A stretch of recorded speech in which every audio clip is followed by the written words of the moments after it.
Hi, everyone. Before we start, I just want to acknowledge the Ngunnawal people, the traditional custodians and owners of the lands and waters on which we gather today. I pay my respects to elders past, present and emerging, and I would like to extend that acknowledgement and respect to any First Nations people here today. Good evening and welcome. I'm delighted to be here. I'm Rochelle Johns, the head of the Canberra Business School and a professor of marketing. And on behalf of the University of Canberra, I'd like to thank you all for attending the first Faculty of BGL CBRN Faculty Connect event. It's an event which will allow you to connect with our staff and have an understanding of some of the projects that they're working on through a series of 1-minute pitches. Thankfully, I wasn't given just 1 minute, although I wasn't given much longer to say my piece, so I will keep it brief. Before I go on, I'd like to give a huge thanks to Diane Phillips and the team who coordinated tonight's event, and also a huge thank you to CBRN and to our judges who will be selecting the winning entry of the BGL prize sponsored by the Canberra Business School.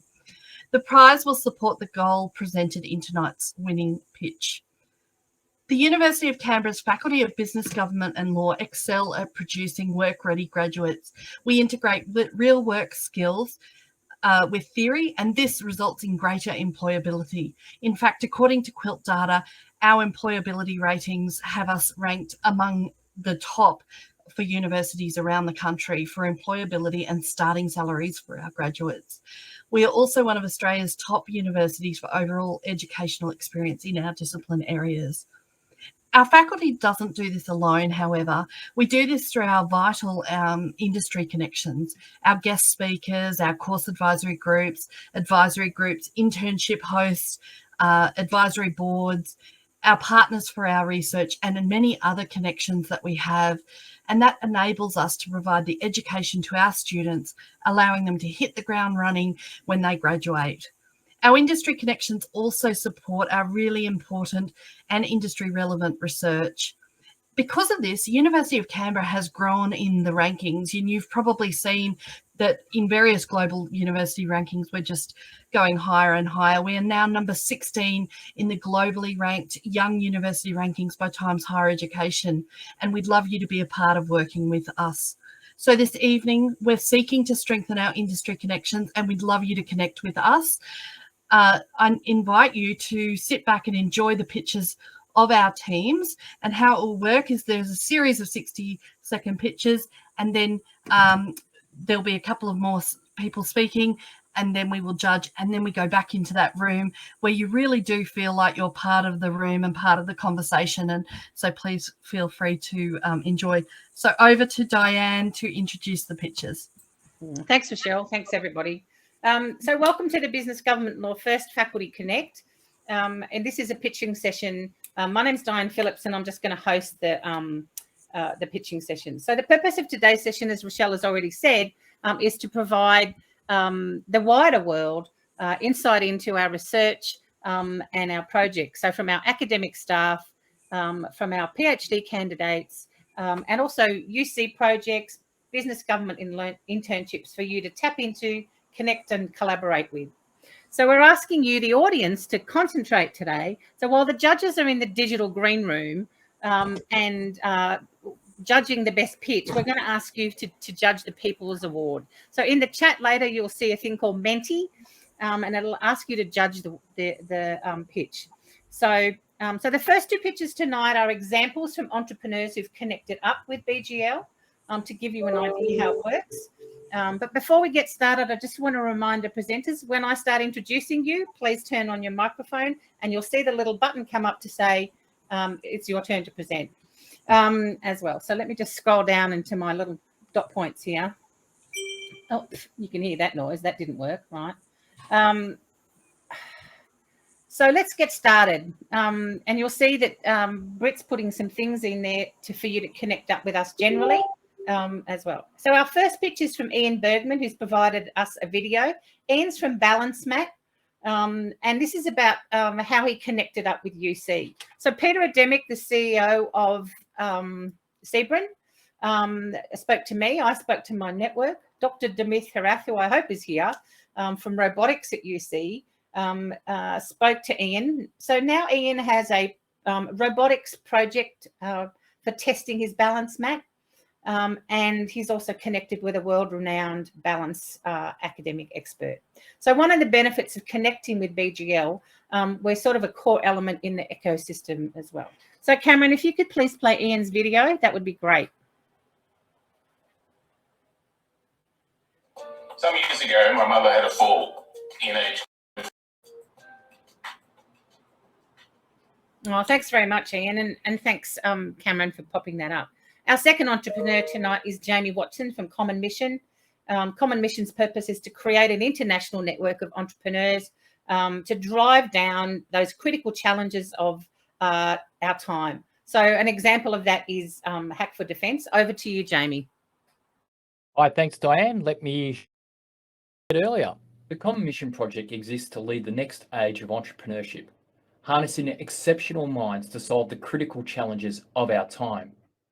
We call this mission-driven entrepreneurship. We bring together the most important actors from government, from industry, and from academia to come together to apply lean launchpad thinking to real-world problems. We partner with key universities, such as the University of Canberra, to run our Hacking For programs. These are fast-paced programs that allow students to tackle real-world government-sponsored problems. Our programs range from defence to sustainability to health and beyond. We help young people to engage with government and help them to see the value they can create by working together. That is why we're creating an inclusive community of educators and entrepreneurs. We enable all kinds of people to apply an entrepreneurial spirit and bring fresh perspective to solving problems. Come, work with us and make a difference. Thanks, Diane. So now you have to get your voting hats on, folks. And first up is Dr. Barbara Voss, who's an assistant professor in accounting. Barbara's exciting new research is exploring professional identities at work, the lived experience inquiry. So something for all you people managers out there. Over to you, Barbara. Thanks, Diane. Hello, people. I will talk about some sensitive matter. In Australia, 1 in 3 women will face violence in a point of their life. Indigenous people are higher in prisons. Parents and carers have more than a full-time job. Professional identities are like each person in this event. We are all unique within our gender, culture, disability, sexual orientation, and more. Except that businesses try to put professionals in a box, forgetting people and focus on themes. Australia, as many other societies, need to step up and help professionals to thrive. My solution for this is to listen. My recent projects focus on the lived experience of the LGBTIQ plus people working in the Big Four. We'll be presenting to coming conferences. Feel free to contact me and find out more. Thank you.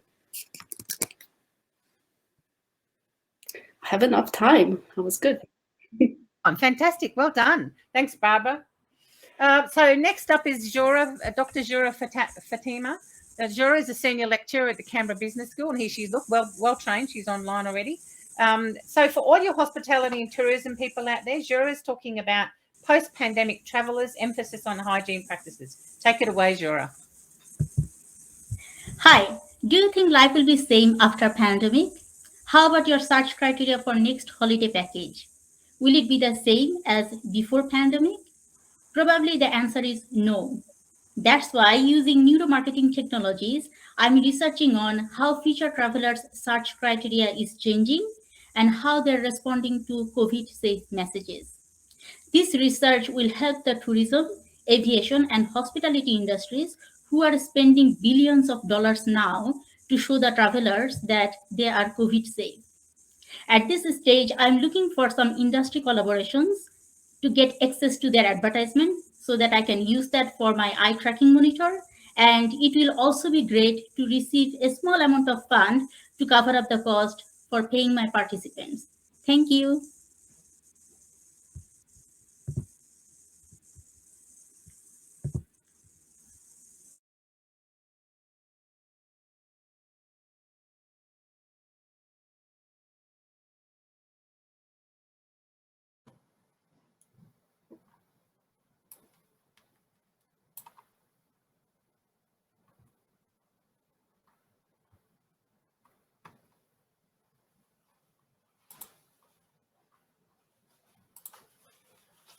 We seem to have lost Diane. Oh, there she is, just popping up now.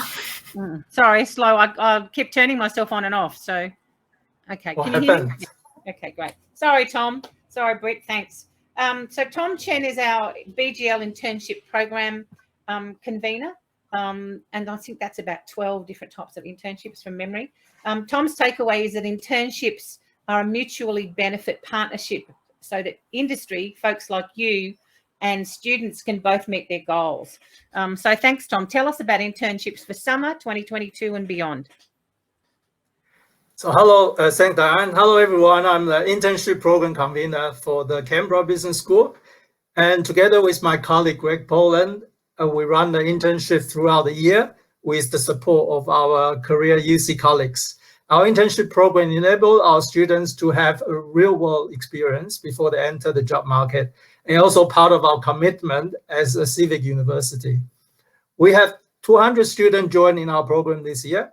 Our program is designed with the student and your business needs in mind, and therefore we are extremely flexible. That is our main value proposition. We run 4 terms a year, and the student can start almost any time throughout the year.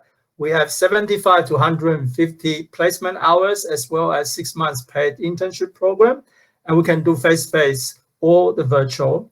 So what we want our students to learn from you is the professionalism, the preparedness, the proactiveness, the people skill, and most important things is passion. As an entrepreneur, we know you're passionate about the business. So come join us. We can talk after this pitch session. Thank you.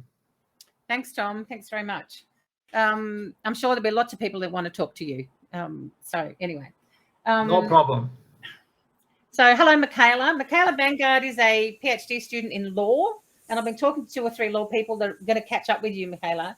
Fantastic. Michaela is tackling the root causes of Indigenous women in incarceration. Michaela, though, today is pitching a pop-up resource village project on Ngunnawal country. Take it away, Michaela. Thank you. Imagine you're an Indigenous mother. You've paid the rent and the power bill from your pension. You've been slapped with a $110 fine. You have 2 choices, pay the fine or feed the kids. You go with option 2, for your kids come first. Bad choice, sis. In the blink of an eye, you end up in prison. You are treated like a criminal. Your kids are removed. It destroys them. It crushes the warrior spirit. But keep calm, sis. It's only for a short term. But the reality is you're stuck in a rut, the cycle. You are now in the system. My project is about harnessing the power of design to create a pop-up resource village site on Ngunnawal country. It's a space for Indigenous women and their community to access resources about health, safety, and education, to connect to businesses, country, and culture. Because pop-up resource villages created by the people, for the people, activated by the people, create spaces of healing to address the root causes of incarceration. I invite you to collaborate and partner with me to build transformative social change in the ACT. Thank you. Michaela, thanks very much. Our next presenter is Sarah Jennett. Sarah is the director of what we call UCX, which is, of course, University of Canberra Student Non-Academic Experience, which is a huge job, Sarah, absolutely huge.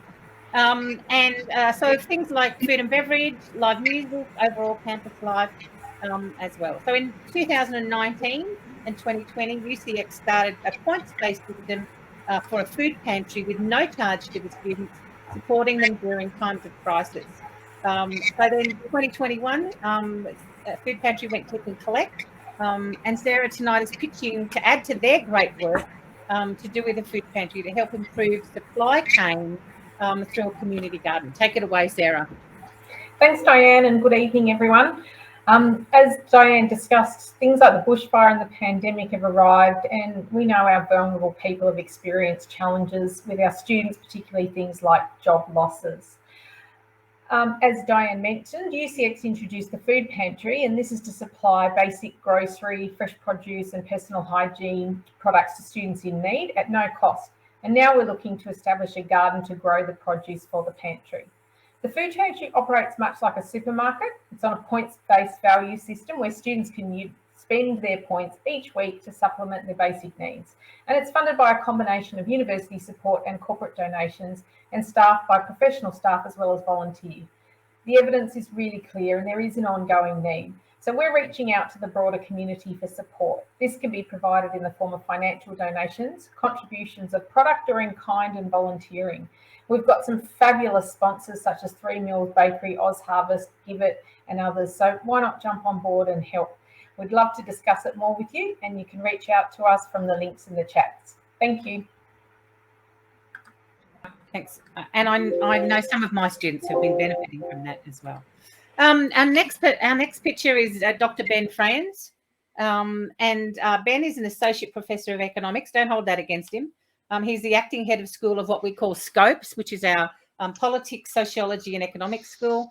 He's a labour economist, so you really might want to speak to him. He specialises in employment protection and arbitration, but Ben has broad research interests, including economics of inequality, which again might be connected up to everybody. So over to you, Ben. Thank you.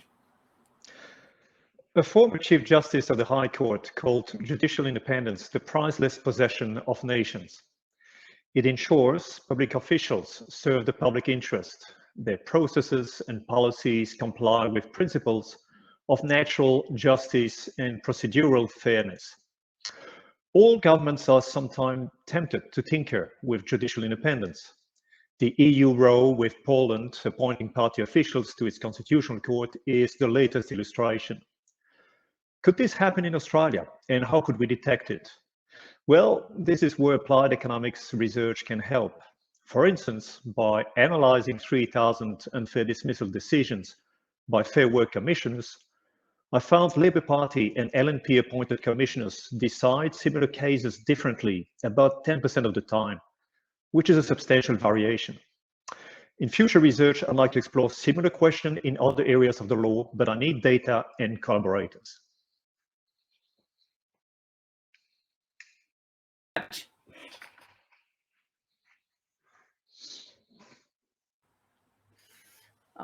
Our next picture is a colleague of Ben's, it's Dr. John Hawkins. John teaches behavioural economics, and I'm sure you're going to want to speak to him about that. Everybody in government wants to know about that.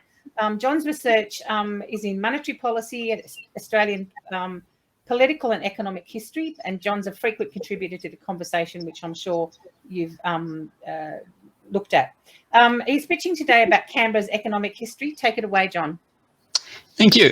So the University of Canberra is Canberra's university. So we should be the global experts on our beautiful city. And what I'm hoping to do is write its economic history.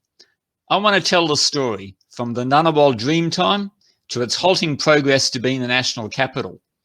And then its transition from just a government town to the vibrant, high-skill economy it is today. It's an interesting story. Canberra shows decentralisation can work. It shows how education can be both an export earner and a stimulus to advanced service industries. Over recent decades, the ACT economy has been one of the best performing parts of Australia, a productivity leader, which means high incomes. And we've done it using our minds, not using minds. So come and chat to me if you can help me tell your business story. Thank you. Thanks very much, and again, just under time. Well done.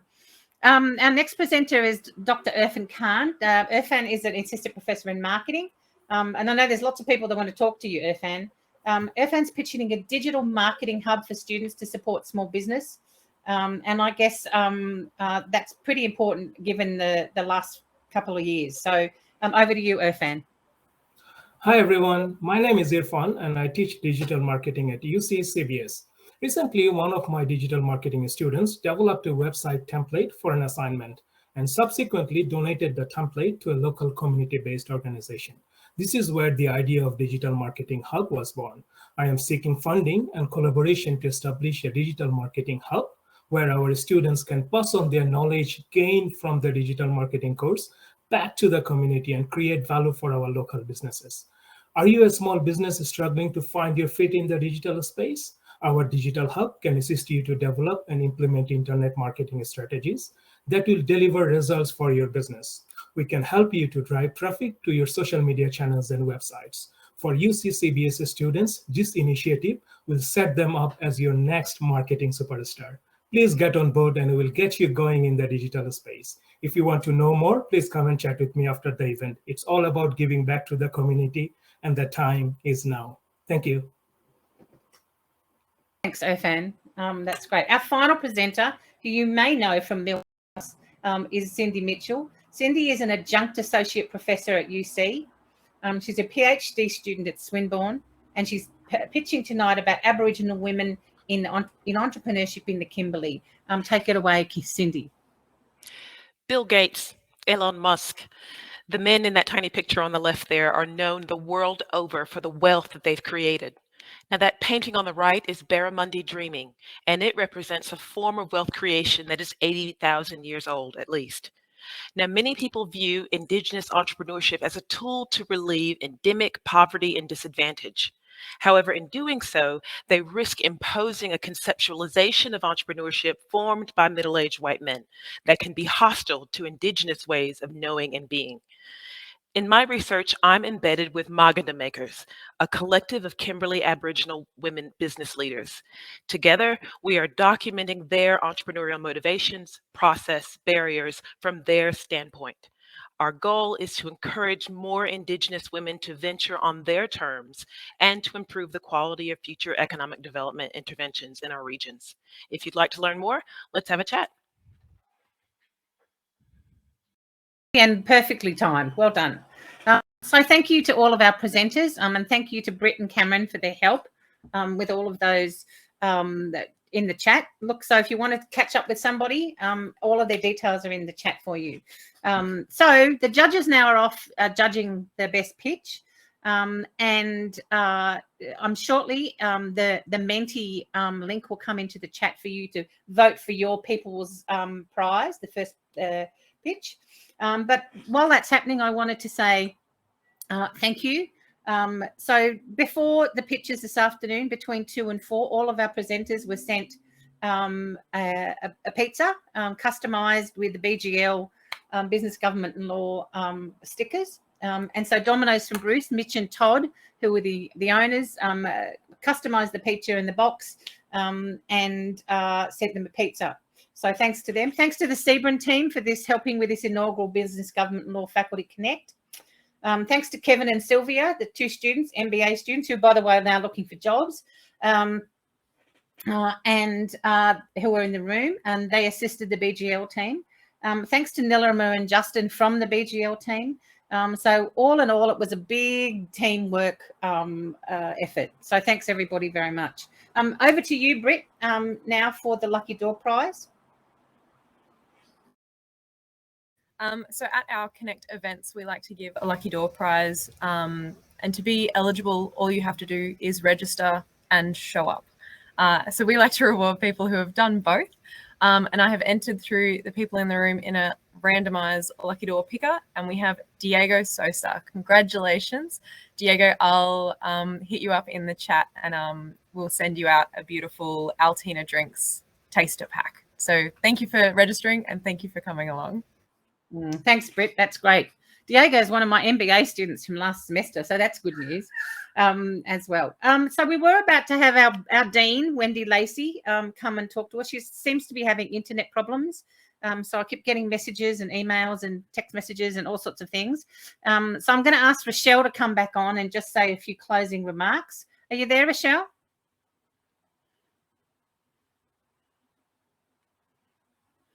Okay. Well, I think that this is the first time we've done this. And the idea is that you can connect up with all of the students that we provide for in terms of internships, and also for you to talk to other businesses and people like Michaela and Jura, etc. So make sure that you talk to people after this event. I'm just going to look at my phone to see how the judges are doing. Oh, you're here. Good. I'm just chattering while I'm waiting. Marvelous. Thank you. We did it. Oh, you've done it. We've done it. Oh, well, fantastic. Tell me when to talk. I was just filling in. You go for it, please. So we have met. It's been a really challenging, as you saw, all amazing pictures, and I think so many really worthy causes and projects, and we would have loved to have supported all of them. The one winner that we have chosen is Michaela tonight. So congratulations, Michaela. And all the participants will be receiving a certificate for their participation as well. But Michaela has received the prize sponsored by the Canberra Business School. So don't forget, if you haven't voted, click onto the chat and vote for the best pitch from the Menti system for everybody in the People's Prize. Thanks, Rochelle. And thanks to the judges. So that's Peter Ademic from Sebring. Sorry, I've got my list here. Goodness. Sorry, you think I'd remember, right?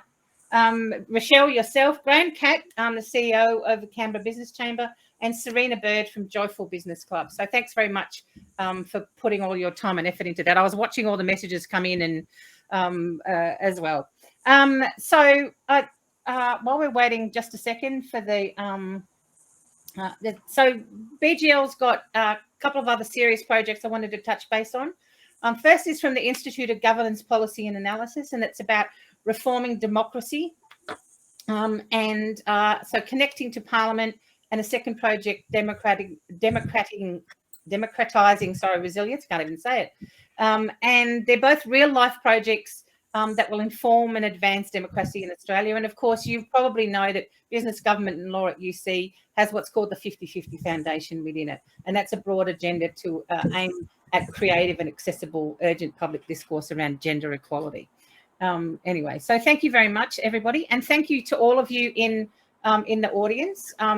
So thank you for the most important thing, which is the gift of your time. Enjoy the networking and touch base with Tom, Kate, Erin from Careers and all of the pictures. Thanks very much. Have a lovely chat. Bye-bye now.